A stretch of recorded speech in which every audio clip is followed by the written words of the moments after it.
मनुष्य की सोच संसार का सबसे गहन या कहो सबसे कठिन भाव है। कब क्या होने के पश्चात ये मन क्या सोच बैठेगा, ये कहना असंभव है। और यही सोच कई बार हमारे मन में हीन की भावना ले आती है। हम सदा हमसे ऊपर की श्रेणी के व्यक्तियों को देखते हैं, उनके जीवन का विश्लेषण करते हैं और फिर स्वयं को हीन समझ लेते हैं। इसके पास इतना धन है, इसके पास कितना बल है, और मेरे पास कुछ भी नहीं। मैं कितना हीन व्यक्ति हूं, संसार के लिए मैं कुछ भी नहीं। होता है ना ऐसा? किंतु ऐसा नहीं है। आपके पास भी बहुत कुछ है, पलट के देखिए। किसी भूखे व्यक्ति को केवल एक रोटी मिल जाए तो भले ही दूसरों के लिए वो अन्न का दाना होगा, किंतु उसके लिए वो भोज से कम नहीं। इसलिए जब भी मन में हीन भावना जागे, अपनों की ओर देखिए, उनकी ओर पलटिए। आपको विश्वास हो जाएगा कि भले ही आप ये मानते हो कि इस संसार के लिए आप कुछ नहीं है, कुछ लोगों के लिए आप संपूर्ण संसार है। तो जो आपका संसार है उसमें प्रसन्न रहना सीखिए। राधे राधे। कितना सुंदर पुस्तक है, सुंदर आवरण है, सजाए हुए पृष्ठ है।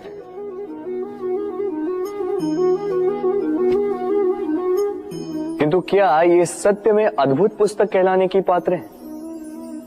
क्या इसमें जो लिखा है वो सत्य है, प्रेरणादायी है, हमारे लिए मूल्यवान है? कैसे निश्चय लिया जाए इस बात का? अब आप सोचेंगे कि सीधी सी बात है, आवरण को देख के पुस्तक की गुणवत्ता कैसे जानी जा सकती? इसके लिए तो आपको उसे पढ़ना होगा, उसे समझना होगा, समय देना होगा, है ना? बिल्कुल उचित सोच रहे हैं आप। बस आश्चर्य की बात यह है कि पुस्तक के विषय में आप ये सारी बातें जानते हैं, किंतु किसी व्यक्ति के विषय में आप ये सारी बातें मन में नहीं लाते। व्यक्ति का मूल्यांकन भी उसके वस्त्रों से, उसके शारीरिक रूप से या उसकी सुंदरता से नहीं किया जा सकता। उसके लिए आपको उस व्यक्ति को पढ़ना होगा, उसे समझना होगा, उसे समय देना होगा। पर हम क्या करते हैं? पहनावे, रंग, सुंदरता को देखकर आकर्षित हो जाते हैं, उसे प्रेम समझ बैठते हैं, और आए दिन कोई ना कोई ये कहते सुनाई देता है कि उसकी प्रेम कहानी सफल नहीं हो पाई, उसे छल मिला। किंतु इसमें दोष किसी और का नहीं, स्वयं आपका है। आपने उस व्यक्ति को समय नहीं दिया, आपने उस व्यक्ति के विचार नहीं परखे। प्रेम 2 क्षण में बनने वाला पकवान नहीं है। इसका स्वाद चखने के लिए आपको जीवन भर का समय देना पड़ेगा। तो समय दीजिए, एक दूसरे के रूप से नहीं, आत्मा से जुड़ी। निश्चित ही मन प्रसन्नता से कह उठेगा, राधे राधे। भूल और मनुष्य, इन दोनों का संबंध कुछ वैसा है जैसा पंख और चिड़िया का, जैसा धारा और नदिया का। यदि भूल मनुष्य के स्वभाव का इतना महत्वपूर्ण अंग है तो आप सोचिए, इस पर लज्जा क्यों? इस पर लज्जा करना ठीक है ही नहीं। वैसे देखा जाए तो भूल हमें स्वयं को और श्रेष्ठ बनाने का अवसर देती है, पहले से अच्छा प्रदर्शन करने की प्रेरणा देती है। अब कदाचित आप में से कुछ इस बात से सहमत नहीं हो, क्योंकि बहुतों की दृष्टि में भूल दोष को जन्म देती है, दोष अपराध को, और अपराध के लिए क्षमा नहीं, दंड मिलना चाहिए। किंतु क्या आपने कभी सोचा है कि ऐसा क्यों होता है? क्या कारण है इसका? इसका कारण है भूल स्वीकार करने से बचना। यदि आप कोई भूल करोगे और उसे स्वीकारोगे नहीं, तो वो भूल दोष में बदल जाएगी और वो दोष अपराध। तो साहस रखिए, अपनी भूल को स्वीकार करना अपनी भूल को सुधारने की दिशा में सबसे पहला कदम होता है। और स्मरण रखिएगा, यदि कुछ अपराध है तो वो है समय पे अपनी भूल ना स्वीकार करना। राधे राधे। एक शब्द है जो हमें कभी कभी या कहो कई बार सुनाई देता है, स्वार्थ। वो व्यक्ति स्वार्थी है, उसने स्वार्थ में आके ये बुरा कर्म कर दिया, आदि इत्यादि। देखा जाए तो संसार स्वार्थ को पाप का मूल मानने लगा, परंतु क्या स्वार्थ सच में बुरा है? नहीं। स्वार्थ ये शब्द बना है स्व से, अर्थात स्वयं से।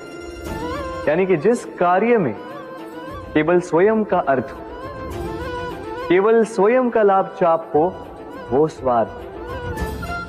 अब प्रश्न ये उठता है कि आपका स्व क्या है?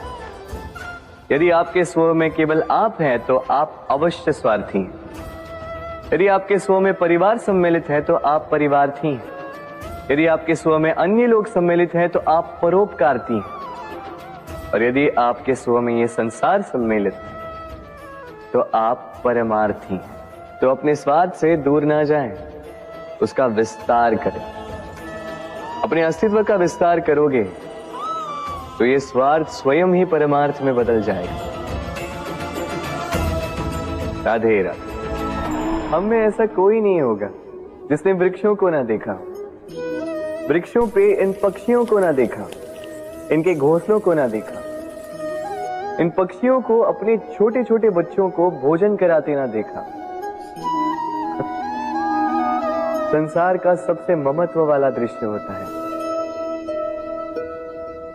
चिड़िया दूर से अपनी चोंच में दाना भरकर लाती, स्वयं भोजन करने में असक्षम संतान की चोंच में डालती, स्वयं भूखी रहकर निस्वार्थ निश्चलता से।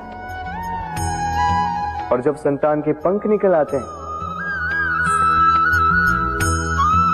वो उसे उड़ना सिखाती और उसके पश्चात उसे स्वतंत्र कर देती है अपना जीवन जीने के लिए, इस आकाश में